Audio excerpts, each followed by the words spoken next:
August 17th and 18th, this would be Thursday and Friday. The sun is in Leo and the moon is in Cancer.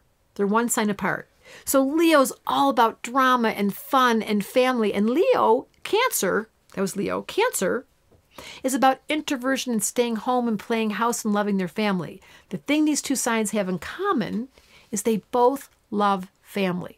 So during Thursday and Friday, you guys could have dinner at home, be with your family, really enjoy the Leo Cancer energy.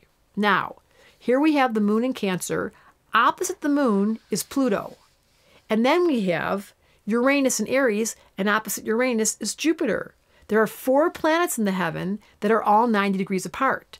That's called a grand cross. When there's a grand cross in astrology, can you imagine 4 planets all aspecting each other? That's a very dynamic energy. At worst, when someone shows me their chart, they've got a grand cross, they're like, some astrologer told me I was never going to have children. I was never going to have a family. Well, if you're a Leo Cancer and your whole dream, all you wanted was to have a family and to be able to play house and have your dog and make dinner, and you didn't get it, because that's what happens with the Grand Cross. They get really challenged.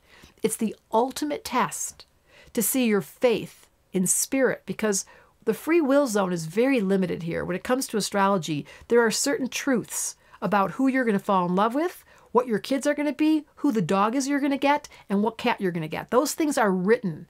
We can't see the writing, but you can't argue with your first husband and how you fell in love, got married, and went, what was that? Or your second husband, or you're not finding a relationship. Those are all karmic decisions. Sorry.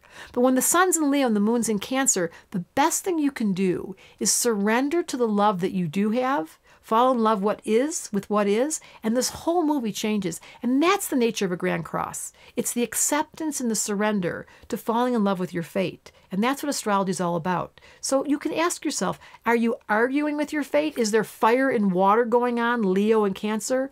Or is there an acceptance on your part of being willing to think that spirit did have your back and the lessons that you've been set up are exactly positioned for what you agreed to do? Even though you can't really remember, and you think sometimes to yourself, what was I thinking? Was I on drugs or something? Leo, they always fall in love with what is. That's your job. Astrology Answers told me to tell you that today. Your job is to fall in love with your fate.